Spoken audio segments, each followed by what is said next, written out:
చంద్రబాబు అంటేనే వెన్నుపోట్లు, మోసాలు, అబద్ధాలు గుర్తొస్తాయని ముఖ్యమంత్రి వైఎస్ జగన్మోహన్ రెడ్డి విమర్శించారు. చంద్రబాబు వయసు 75 ఏళ్లు దాటినా కనీసం పశ్చాత్తాపం కూడా ఆయనలో కనిపించడం లేదని మండిపడ్డారు. కడప జిల్లా మైదుకూరులో సీఎం వైఎస్ జగన్ ఎన్నికల ప్రచార సభ నిర్వహించారు.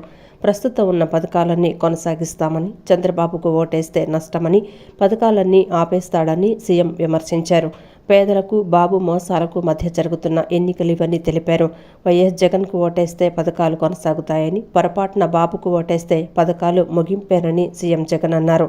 14 ఏళ్లుగా సీఎంగా ఉన్న చంద్రబాబు పేరు చెప్తే ఒక్క పథకమైనా గుర్తొస్తుందా? 2014లో మేనిఫెస్టోను అమలు చేశావా అంటే బాబుకు కోపం వస్తుందన్నారు. చంద్రబాబును ప్రశ్నిస్తే ఎల్లో మీడియాకు కోపం వస్తుందన్నారు. బాబును ప్రశ్నిస్తే దత్తపుత్రుడు, వదినమ్మకు, కాంగ్రెస్కు కోపం వస్తుందని జగన్ దుయ్యపట్టారు. చంద్రబాబు నాయుడు వయసు 75 దాటిందని, ఈ జీవితంలో వెన్నుపోట్లు, మోసాలతో జీవితం గడిచిపోయిందని, ఇప్పటికైనా ఆయన జీవితంలో పశ్చాత్తాపం లేదని వైఎస్ జగన్ వ్యాఖ్యానించారు. ఒక్క మంచి లక్షణం కూడా చంద్రబాబులో లేదని విమర్శలు గుప్పించారు. వైఎస్ఆర్సీపీ స్కీముల లిస్టు చదువుతూ ఉంటే చంద్రబాబుకు పిచ్చి కోపం వస్తోందన్నారు. చేతగాని వాడికి కోపం ఎక్కువ అని ఒక సామెత ఉంది. బాబు, ఓ చంద్రబాబు, నువ్వు పేదలకు చేసిన మంచి ఏమిటి అంటే నీ దగ్గర నుంచి సమాధానం లేదు. పాత మేనిఫెస్టోను నువ్వు అమలు చేసేవా అంటే నీ దగ్గర నుంచి సమాధానం రాదు. మరి నీ కొత్త మేనిఫెస్టోకు విశ్వసనీయత ఏమిటి, విలువ ఏమిటి అంటే దానికి సమాధానం రాదు. ప్రజలకు జవాబు చెప్పకుండా జగన్ను తిట్టి పెడితే అయ్యా చంద్రబాబు, ఏమి ప్రయోజనం అయ్యా చంద్రబాబు అని ఈ సందర్భంగా వీళ్ళందరికీ కూడా చెప్తా ఉన్నా. పోనీ ప్రత్యేక హోదా ఏమైనా తెచ్చాడా? దాన్ని అమ్మేశాడు. ఇప్పుడు మళ్ళీ ఇదే ముగ్గురు. నేను అడుగుతా ఉన్నా మిమ్మల్ని అందరినీ కూడా, మరి ఇలాంటి వాడిని నమ్మొచ్చా అని అడుగుతా ఉన్నా నేను మీ అందరితో కూడా. గట్టిగా 2 చేతులు పైకెత్తాలి. మళ్ళీ ఇదే ముగ్గురు ఇవాళ అంటా ఉన్నారు సూపర్ 6 అంటా ఉన్నారు. మళ్ళీ కొత్త మేనిఫెస్టో అంట, మళ్ళీ కొత్త మోసాలంట, కొత్త అబద్ధాలంట. సూపర్ 6 అంటా ఉన్నారు, సూపర్ 7 అంటా ఉన్నారు. ఇంటింటికి కేజీ బంగారం అంటే నమ్ముతారా? అక్క? ఇంటింటికి బెంచ్ కారు కోరిస్తారంట నమ్ముతారా? ప్రతి ఒక్కరిని కూడా ఆలోచన చేయమని కోరుతా ఉన్నా. వీళ్ళు చేస్తా ఉన్న మోసాలు, వీళ్ళు చేస్తా ఉన్న అబద్ధాలను మనమందరం కూడా గట్టిగా బదులివ్వాల్సిన సమయం వచ్చింది అని ప్రతి ఒక్కరూ జ్ఞాపకం పెట్టుకోమని కోరుతా ఉన్నా. ప్రతి ఒక్కరిని మళ్ళీ అడుగుతా ఉన్నా, వాలంటీర్లు మళ్ళీ మీ ఇంటికే రావాలన్నా, పేదవాడి భవిష్యత్ మారాలన్నా, పథకాలన్నీ కొనసాగాలన్నా, లంచాలు వివక్ష లేని పాలన జరగాలన్నా, మన పిల్లలు, మన బడులు, మన చదువులు బాగుపడాలన్నా, మన వ్యవసాయము, మన హాస్పిటల్ను మెరుగుపడాలన్నా ప్రతి ఒక్కరూ కూడా 2 బటన్లు ఫ్యాన్ మీద నొక్కాలి. 175కు 170 అసెంబ్లీ స్థానాలు, 25కు 25 ఎంపీ స్థానాలు తగ్గడానికి వీలే లేదు. మీరంతా సిద్ధమేనా? 20 లక్షల మంది యువతకు ఉపాధి కల్పించి నెలకు 3,000 చొప్పున నిరుద్యోగ భృతి ఇస్తామని టీడీపీ అధినేత చంద్రబాబు నాయుడు హామీ ఇచ్చారు. స్కిల్ గణన చేపడతామని, ఎంఎస్ఎంఈలకు ప్రోత్సాహకాలు ఇస్తామన్నారు. 10% ఈడబ్ల్యూఎస్ రిజర్వేషన్లు అమలు చేస్తామని తెలిపారు. మెగా డిఎస్సీ మీదే తొలి సంతకమని స్పష్టం చేశారు. తెలుగుదేశం, జనసేన ప్రకటించే మేనిఫెస్టోకు బీజేపీ మద్దతు, సంపూర్ణ సహకారం ఉంటాయని స్పష్టం చేశారు. టీడీపీ, జనసేన, బీజేపీ ఉమ్మడి మేనిఫెస్టో విడుదలైంది. ఉండవల్లిలోని చంద్రబాబు నివాసంలో మేనిఫెస్టో విడుదల చేశారు. ఈ కార్యక్రమంలో చంద్రబాబు, పవన్ కళ్యాణ్లతో పాటు బీజేపీ ముఖ్య నేతలు పాల్గొన్నారు. ప్రజల అవసరాలు, ఆకాంక్షలతో మేనిఫెస్టో రూపకల్పన చేశామన్నారు. బీజేపీ దేశ స్థాయిలో ఇప్పటికే మేనిఫెస్టో విడుదల చేసిందని తెలుగుదేశం అధినేత చంద్రబాబు గుర్తు చేశారు. తెలుగుదేశం, జనసేన ప్రకటించే మేనిఫెస్టోకు బీజేపీ మద్దతు, సంపూర్ణ సహకారం ఉంటాయని స్పష్టం చేశారు. తెలుగుదేశం, జనసేన కసరత్తు చేసి మేనిఫెస్టో రూపకల్పన చేశామని, బీజేపీ సూచనలు కూడా జోడించామన్నారు. ప్రజలను గెలిపించేందుకే తమ కలయికని స్పష్టం చేశారు. ఈ రాష్ట్రాన్ని కాపాడేందుకే తామంతా సర్దుబాటు చేసుకున్నామని వివరించారు. 20 లక్షల మంది యువతకు ఉపాధి కల్పించి నెలకు 3,000 చొప్పున నిరుద్యోగ భృతి ఇస్తామని హామీ ఇచ్చారు. 3 గ్యాస్ సిలిండర్లు ఉచితం సహా మహిళలకు ఉచిత బస్సు ప్రయాణం కల్పిస్తామని తెలిపారు. తల్లికి వందనం కింద ఒక్కో బిడ్డకు 15,000 ఇస్తామని ప్రకటించారు. ఉచిత ప్రయాణ సౌకర్యం, దీనివల్ల మొబిలిటీ మహిళల్లో ఎక్కువ ఉంటుంది. ఉద్యోగాలు చేయాలన్నా, వ్యాపారాలు చేయాలన్నా, బయట పోయి రావాలన్నా చాలా సులభంగా ఉంటుంది. అందుకే ఈ కార్యక్రమం తీసుకొచ్చాం. దీనికి తోడుగా షణ్ముగ వ్యూహం, ఇది యాడ్ చేశాం. అందులో కూడా చూస్తే ఇంటింటికి రక్షిత మంచినీరు కొళ్ళాయి ద్వారా నీళ్లు ఇవ్వడం. రెండోది రాష్ట్ర వ్యాప్తంగా స్కిల్ సెన్సస్, ఇది first of it's kind in the country. ఇంతవరకు కులగణన చేశాం. రిలీజియన్ గా ఏ కమ్యూనిటీ ఎత్తున్నారు, ఏ రిలీజియన్ ఎంతమంది ఉంటారో చేశాం. ఫస్ట్ టైం స్కిల్ గణన చేయడం అంటే స్కిల్ ఎవరికి ఎలాంటి స్కిల్స్ ఉన్నాయి, ఎలాంటి స్కిల్స్ సమాజంలో మెరుగైన అవకాశాలు ఉంటాయి, ప్రపంచంలో ఎలాంటి డెవలప్మెంట్ జరుగుతాయి, ఎలాంటి స్కిల్స్ మన యువతకు గాని అందరికి గాని ఇవ్వగలిగితే ప్రొడక్టివిటీ పెరుగుతుంది అనే దానిపైన మెయిన్ గా ఫోకస్ చేయడం కోసం దీన్ని పెట్టుకోవడం జరిగింది. ఇంకొక పక్క చిన్న మధ్య తరహా పరిశ్రమలకి, అంకుర సంస్థలకి ప్రాజెక్ట్ వ్యయంలో గరిష్టంగా 10 లక్షల రూపాయల సబ్సిడీ ఇవ్వడం. ఇది కాకుండా ఇంకొక పక్కన చూస్తే ఎన్డీఏ ప్రభుత్వం తెచ్చిన 10% ఈడబ్ల్యూఎస్ రిజర్వేషన్స్ అమలు చేస్తాం. అది economically middle class all OCs ఎవరైతే ఉన్నారో వాళ్ళల్లో 10% ఈడబ్ల్యూఎస్ రిజర్వేషన్స్ పెట్టి అందులో కూడా ఎకనామికలీ బ్యాక్వర్డ్ కి రిజర్వ్ చేసి విద్యా ఉద్యోగాల్లో ప్రాధాన్యత ఇస్తాం. ప్రజాదాని అమరావతిని మళ్ళా కొనసాగించి ఉపాధి ఉద్యోగ అవకాశాలన్నీ కల్పిస్తాం. అనంతరం 3 పార్టీలకు వచ్చిన వినతులతో మేనిఫెస్టో రూపొందించామని జనసేన అధినేత పవన్ కళ్యాణ్ స్పష్టం చేశారు. ఏపీ భవిష్యత్తు కత్తి మొన మీద వేలాడుతోందని, గత 5 ఏళ్లుగా రాష్ట్రంలో అశాంతి అరాచకమే ఉందని నేతలు పేర్కొన్నారు. వైఎస్ఆర్సీపీ నాయకుడు జగన్ పేదలకు 10 రూపాయలిచ్చి 100 రూపాయలు కొట్టేశారని దుయ్యబట్టారు. పోలవరం నదుల అనుసంధానాన్ని గోదాట్లో ముంచారని మండిపడ్డారు. అన్నా క్యాంటీన్లు సహా వివిధ సంక్షేమ పథకాలను రద్దు చేశారని తెలిపారు. సగటున ప్రతి కుటుంబంపై 8 లక్షల మేర అప్పు ఉందని, అన్ని వర్గాలను జగన్ నాశనం చేశారన్నారు. విధ్వంస పాలన సాగనంపాలని, కూటమి అభ్యర్థులను గెలిపించాలని కోరారు. ల్యాండ్, శాండ్, వైన్, మైన్, గంజాయి, డ్రగ్స్, ఎర్రచందనం, రేషన్ బియ్యం మాఫియాలతో దాదాపు 8 లక్షల కోట్ల ప్రజాధనాన్ని కొల్లగొట్టారు. స్థానిక సంస్థల ఎన్నికల్లో బీసీ రిజర్వేషన్లని 10% కోత కోసి 16,800కి రాజ్యాంగ పదవులకి బీసీలకి దూరం చేశారు. విషపూరిత మద్యం పోసి 35 లక్షల మంది ఆరోగ్యాలు నాశనం చేశారు. 30,000 మంది ప్రాణాలు తీసి వారి భార్యలకి పసుపు తాడులు మంటగలిపారు. గృహ నిర్మాణం పేరుతో పేదల్ని అప్పుల పాలు చేశారు. ప్రశ్నించిన ప్రతిపక్షాలు ఎస్సీ, ఎస్టీ, బీసీ మైనారిటీలని 600 మందిని హత్య చేశారు. వివేకానంద రెడ్డి గారి హంతకుల్ని ఇంకా కాపాడుతూనే ఉన్నారు. స్థానిక సంస్థలకు కేంద్రం ఇచ్చిన 12,000 కోట్ల రూపాయలని దారి మళ్లించారు. గ్రామ పట్టణాభివృద్ధిని దెబ్బతీశారు దారి మళ్లించి. ఈ విధ్వంస పరిస్థితులను చక్కదిద్ది రాష్ట్రాన్ని గాడిలో పెట్టేందుకే ఎన్నికల రూపంలో ఒక అవకాశం మన ముందుకొచ్చింది. ఈ విధ్వంస పాలన సాగనంపి స్వర్ణాంధ్రను నిర్మించుకోవడానికే మా కూటమి అభ్యర్థులకి ఘన విజయం చేకూర్చాల్సిన అవసరం ప్రతి ఓటరు పైన ఉన్నదని విజ్ఞప్తి చేస్తున్నాం. తెలుగుదేశం పార్టీ చేసిన సూపర్ 6, అలాగే జనసేన ప్రతిపాదించిన షణ్ముఖ వ్యూహం, ఈ మూడిటితో కలిపి ముందుగా మేము 12తో ప్రారంభించి ఈరోజు సంపూర్ణంగా అన్ని ఎస్సీ, ఎస్టీ, అన్ని రకాల వర్గాలకి, ముస్లిం మైనారిటీలకి, క్రిస్టియన్లకి, అన్ని సంఘాల వాళ్ళకి, అన్ని రంగాల వాళ్ళకి చాలా సమగ్రంగా ఏర్పడిన కూటమి ఇది మన ఈ మేనిఫెస్టో. రాజధాని నిర్మాణ పనులకు ముఖ్యమంత్రి వైఎస్ జగన్మోహన్ రెడ్డి భంగం కలిగించడం వల్ల రాణిగారి తోటలో ఎక్కువగా నివాసం ఉండే భవన నిర్మాణ రంగ కార్మికులు ఉపాధి కోసం ఇతర రాష్ట్రాలకు వలస వెళ్లిపోయారని ఎమ్మెల్యే గద్దె రామ్మోహన్ తెలిపారు. ప్రతి రాష్ట్రానికి రాజధాని ఉంటే మనకేంటి ఈ కర్మ, రాజధాని లేకపోవడం అని ప్రతి ఒక్కరూ బాధపడుతున్నారని అన్నారు. ప్రాంతాల మధ్య చిచ్చు పెట్టేందుకు జగన్మోహన్ రెడ్డి 3 ముక్కలాట ఆడారని దుయ్యబట్టారు. తూర్పు నియోజకవర్గం 17వ డివిజన్ రాణిగారి తోట, బాపనయ్య నగర్, కృష్ణదేవరాయ హైస్కూల్ వద్ద నుండి ఎమ్మెల్యే గద్దె రామ్మోహన్ ప్రజా దీవెన యాత్ర కార్యక్రమం నిర్వహించారు. తెలుగుదేశం, జనసేన, బీజేపీ నాయకులు, కార్యకర్తలు ఎమ్మెల్యేతో పాటు పాల్గొన్నారు. గద్దె రామ్మోహన్ ఇంటింటికి వెళ్లి కరపత్రాలు పంపిణీ చేసి ఓట్లు అభ్యర్థించారు. ఈ సందర్భంగా ఆయన మాట్లాడుతూ రాణిగారి తోట ప్రతి బజారులో నివాసం ఉండే వారికన్నా టూలెట్ బోర్డులు ఎక్కువగా దర్శనమిస్తున్నాయని, గతంలో ఈ ప్రాంతాన్ని మినీ ముంబై అనుకునేవాళ్లమన్నారు. విజయవాడ నగరంలో 1,00,000 మంది వలస వెళ్లిపోయారని చెప్తున్నారని, 1,00,000 గ్యాస్ కార్డులను క్యాన్సిల్ చేసుకోవటమే దానికి ప్రామాణికమన్నారు. రోజువారీ ఉపాధి మీద జీవించే వాళ్ళు ఎక్కువ మంది ఉన్నారని, వారిపై ఆధారపడి చిన్న చిన్న వ్యాపారాలు పెట్టుకుని మిగిలిన వాళ్ళు ఉన్నారని అన్నారు.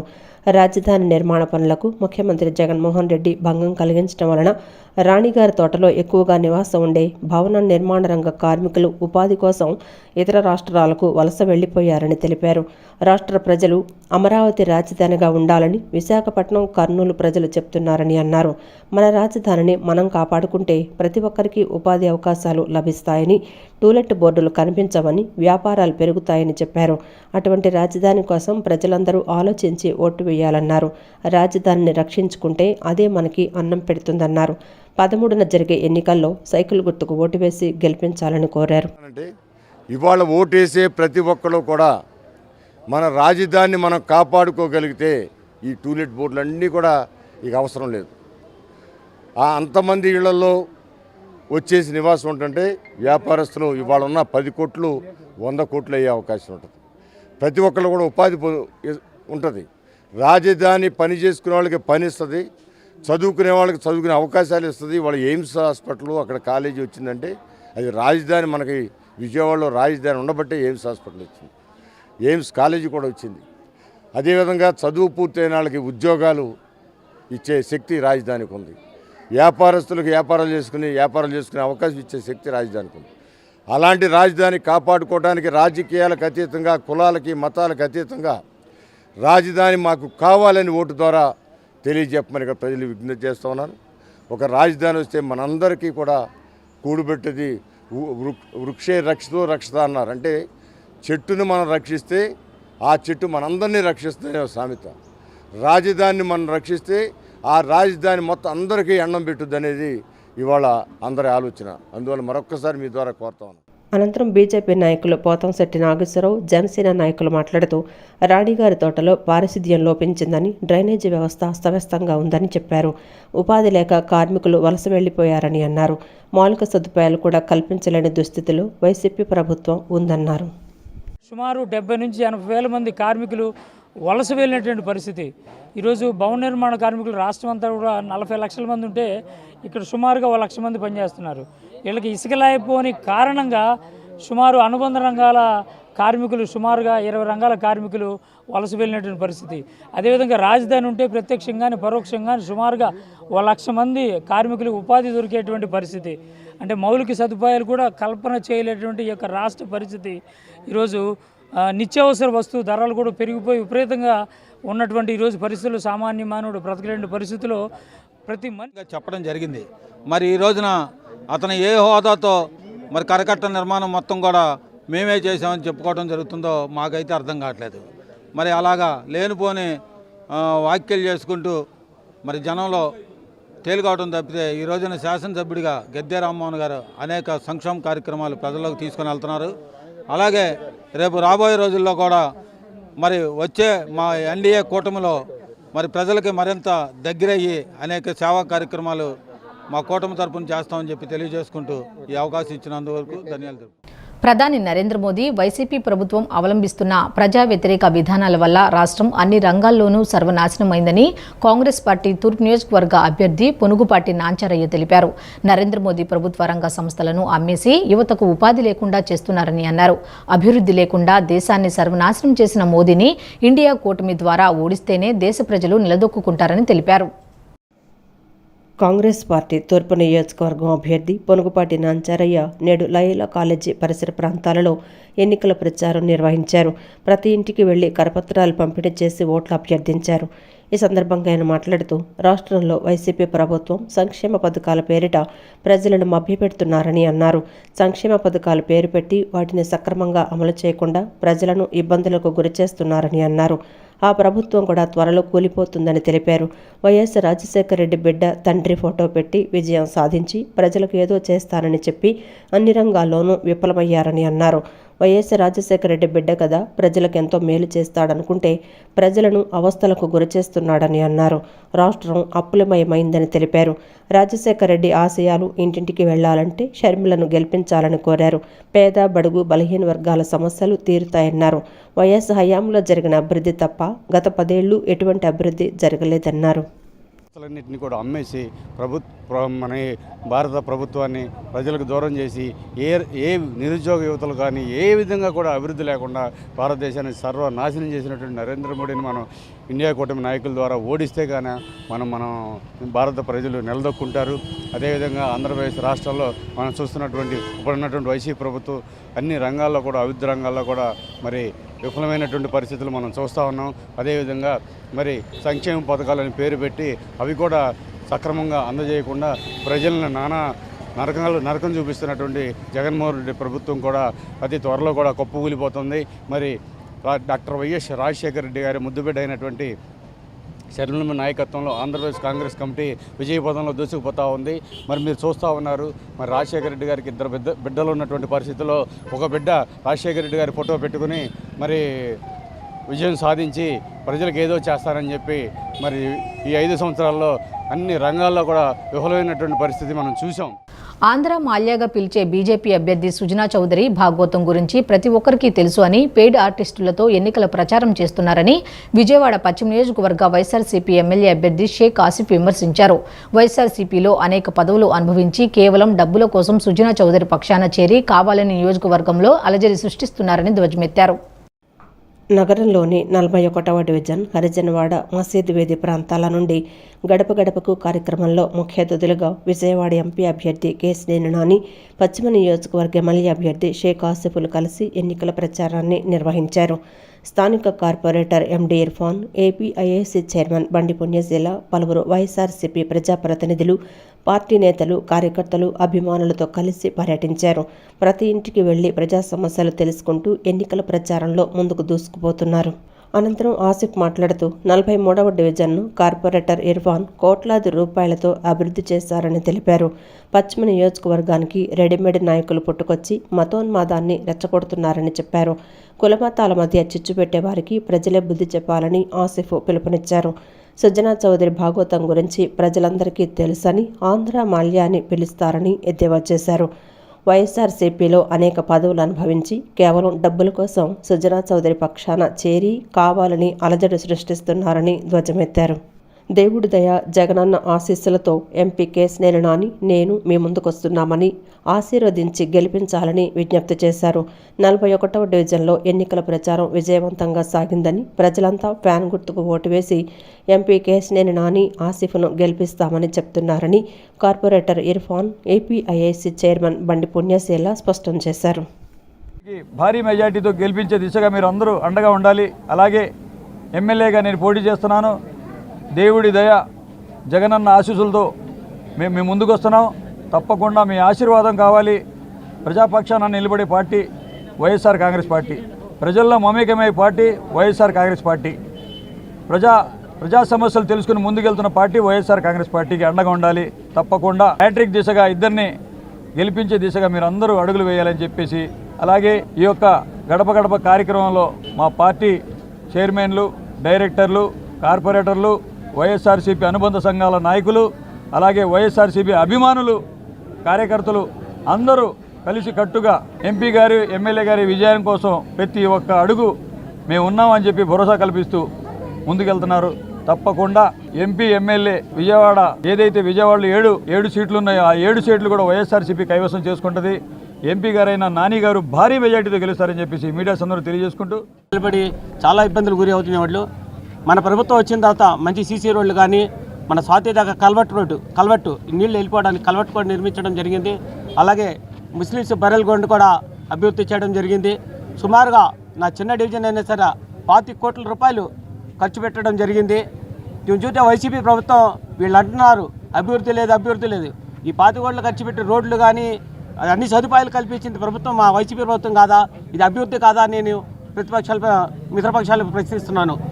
ఈరోజు చూసుకుంటే మా జగనన్న ఇక్కడ ఎక్కువగా మైనార్టీలు, బీసీలు ఎక్కువగా నివసించే ప్రాంతం పశ్చిమ నియోజకవర్గంలో మా జగనన్న కళ్ళు లేని కబోదుల్లా మీకు తెలియనంత మాత్రాన, మీకు అవగాహన లేనంత మాత్రాన ప్రజలకి అవగాహన లేదు అనుకుంటే అపోజిషన్ పార్టీ వాళ్ళు బొక్కబోర్లా పడినట్టే. మరి రేపటి విజయం ఖచ్చితంగా ఆసిఫ్ గారికి, అలాగే ఆ ఎంపీ అభ్యర్థి కేశినేని నాని గారికి విజయం గొప్పగా వరించనయ్యింది. మరి ఈ విషయంలో ప్రజలందరూ కూడా సింగిల్ ఎజెండాతో ఉన్నారని గౌరవంగా తెలియజేస్తా ఉన్నాను. విజయవాడకు సుజనా చౌదరి పక్కా లోకల్ అని 30,000 ఓట్ల మెజారిటీతో పశ్చిమంలో ఎన్డీఏ గెలుపు ఖాయమని పశ్చిమ ఎన్టీఆర్ జిల్లా బీజేపీ అధ్యక్షులు అడ్డూరి శ్రీరామ్ జోష్యం చెప్పారు. ఓటమి భయంతోనే వైసీపీ నేతలు దుష్ప్రచారం చేస్తున్నారని దుయ్యబట్టారు. ప్యాకేజీలకు డబ్బులు ఇస్తే ఓట్లేసే పరిస్థితిలోని ఇటు పశ్చిమ నియోజకవర్గంలో ఉన్నటువంటి ఏ కులంగానే ఏ మతం ప్రజలు కూడా లేరనేటువంటి విషయాన్ని నువ్వు గమనించాలి.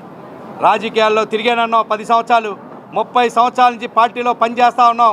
పార్టీ నిర్ణయానికి కట్టుబడి ఉండాలే తప్ప నీలాగా ఇంకొక పార్టీకి సంబంధించినటువంటి వ్యక్తులు నాయకులు ప్యాకేజీలు ఇస్తే తీసుకొని నాయకత్వంపై తిరిగే పరిస్థితి ఉండకూడదని చెప్పి ఈ సందర్భంగా హెచ్చరిస్తూ, ఈరోజు నగరాలంటే నమ్మకస్తులైనటువంటి విశ్వాసానికి మచ్చ తెచ్చినటువంటి వ్యక్తి పోతిన వెంకట మహేష్. ఈరోజు నగరాలంతా కూడా నువ్వు మాట్లాడుతున్నటువంటి మాటలకు నొచ్చుకొని నీపై నిన్ను యావగించుకుంటున్న పరిస్థితి కూడా ఈరోజు కనిపిస్తూ ఉంది. కాబట్టి ఎప్పటికైనా ఎలాంటి మాటలు మానుకోవాలా. నువ్వు నిజంగా ఓటు అడగదలుచుకుంటే 5 సంవత్సరాల కాలంలో ఏం అభివృద్ధి చేశావో చెప్పి అడగాల.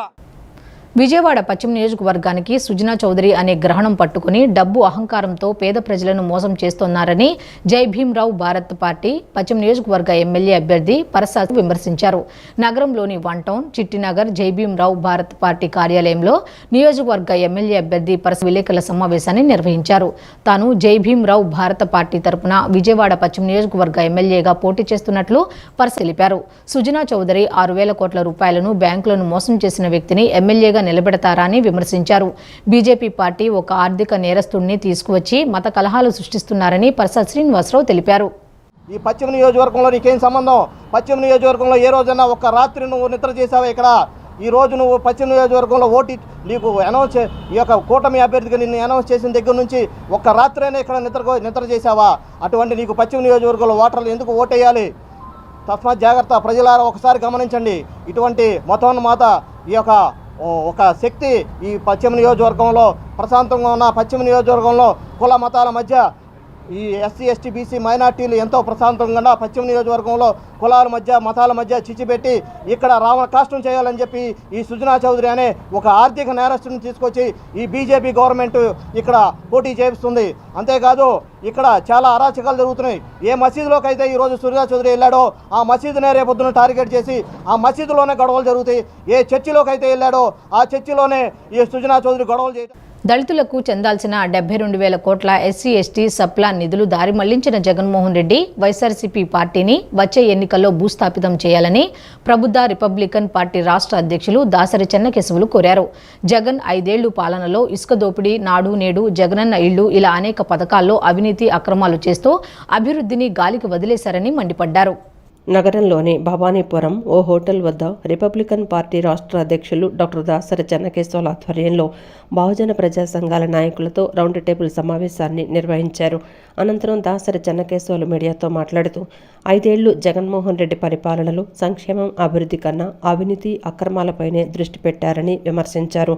నిత్యం నా ఎస్సీ ఎస్టీ బీసీ మైనార్టీ అంటూ పలికే సీఎం 2019 నుంచి ఇప్పటి వరకు 28 మందిపై దళిత బిడ్డల్ని హత్యలు చేస్తే ఏ న్యాయం చేశారని ప్రశ్నించారు. సొంత డ్రైవర్ను హత్య చేసి ఇంటికి డోర్ డెలివరీ చేసిన ఎమ్మెల్సీ అనంతబాబును పార్టీ నుంచి సస్పెండ్ చేయకుండా సీఎం జగన్ పక్కన కూర్చోబెట్టుకొని అతని భార్యకి రంపచోడవరం ఎమ్మెల్యే టికెట్ ఇచ్చారన్నారు. దళితుల శిరోమండనం కేసులో ప్రధాన నిందితుడిగా ఉన్న తోట త్రిమూర్తులకి ఎమ్మెల్యే ఇవ్వడాన్ని దళితులను ద్రోహం చేసినట్లు కాదా అని ప్రశ్నించారు. ఏపీ యునైటెడ్ ఫ్రంట్ అభ్యర్థులను గెలిపించవలసిందిగా దళితులకు, బహుజన ప్రజా సంఘాలకు, ప్రజాస్వామికవాదులకు పిలుపునిచ్చారు. 6 లక్షలు వెచ్చించి మీ వైసీపీ కార్యకర్తలకు దోచిపెట్టారే కానీ కార్పొరేట్ స్థాయిలో తయారు చేసిన స్కూళ్ళు ఈరోజు పేదవాడికి ఏమైనా ఉపయోగపడుతున్నాయా? నూతన విద్యా విధానంలో అక్కడ 3, 4, 5 తరగతులు తీసేసావు. 1, 2 తరగతుల్లో పిల్లలు లేరు. స్కూళ్ళు మూతపడిపోయినాయి. 22 లక్షలు ఖర్చు పెట్టి తయారు చేసినట్టు 7 రూములు కలిగిన ఒక స్కూల్ ప్రకాశం జిల్లాలో కనిగిరి నియోజకవర్గంలో హనుమంతరపాడు మండలంలో కిష్టంపల్లి అనే గ్రామంలో నేను చూశాను. 7 రూములు ఖాళీగా ఉన్నాయి. పిల్లలు లేరు. స్కూల్ మూసేసావు. పంతులు లేరు. అవి అసాంఘిక కార్యకలాపాలకు నయంగా ఉండి ఆ ఊర్లో ఉండడానికి వీళ్ళని పరిస్థితి ఏర్పడింది. ఇదేనా కార్పొరేట్ స్థాయి విద్య అంటే? విద్య మీద నువ్వు ఎంత దృష్టి పెట్టావో ఒక్కసారి పేదవాడు కనుక ఆలోచిస్తే తెలుస్తుంది. నేను అమ్మఒడి ఇస్తున్నాను, దాదాపుగా ప్రతి బిడ్డకి అమ్మఒడి ఇస్తున్నాను, నేను ఇద్దరు బిడ్డలకు అమ్మఒడి ఇస్తాను అన్నావు. ఓకే, అమ్మఒడి అంటే ఏందో పక్కన పెడదాం కాసేపు. ఒక్క బిడ్డ ఎల్కేజీ చదవాలి అంటే ఈరోజు నెలకు 3,000 రూపాయలు అవుతుంది వ్యాన్ ఫీజుతో కలిపి. అనంతరం మాజీ మేయర్ తాడి శకుంతల మాట్లాడుతూ నగరంలో మేయర్ కార్పొరేటర్లు పరిపాలన గాలి కొదిలేసి ఉదయాన్నే రోడ్లపై తిరుగుతున్నారని, అసలు నగరానికి మేయర్ ఉన్నారా అని ప్రశ్నించారు. వ్యవస్థ గురించి మాట్లాడలేదు, కానీ వాళ్ళ కాంగ్రెస్తో కలిపి పోటీ చేస్తూ ఉన్నారు. ఎలక్షన్లకు పోటీ చేయడం, ఎలక్షన్లో మాట్లాడమే. బాబురావు గారిని ప్రశ్నిస్తున్నా, ఎవరి ఉద్యమంతో మీరు మమేకమై ఈనాళ్ళు ఉన్నారు? ఉద్యమం లేదు, ఏమీ లేదు. ఎన్నికలకి అడ్జస్ట్మెంట్లు చేసుకోవడం, అడ్జస్ట్మెంటు ఎలక్షన్లు. ఓకే, ఇది సమాధానం చెప్పవలసిందిగానే నేను వచ్చిన కమ్యూనిస్ట్ పార్టీ నుంచి వచ్చిన మనిషిగా అడుగుతున్నా. ఎట్ ద సేమ్ టైం ఇవాళ వాలంటీర్ల వ్యవస్థ ఈయన వచ్చాక పెట్టాడేమో వాలంటీర్ అనే పేరు. అబ్బాయి చెప్పినట్టు అన్ని రకాలుగా కూడా కొత్త రూములు కట్టడానికి పార్టీ రంగులు వేసుకోవచ్చా? ఏం చేస్తున్నది ఈసీ కానీ ఇంకొకళ్ళు కానీ? ప్రతి గ్రామంలో కూడా పరిస్థితులు మార్చిపారేసి అసలు వైఎస్ఆర్ పార్టీ రంగులు, వైఎస్ఆర్ పార్టీ మనుషులైనట్టుగా ఈ యొక్క సభలో 600 కోట్లతో ఎన్నికల ప్రచారం. ఈ వార్తలు ఇంతటితో సమాప్తం. నమస్కారం.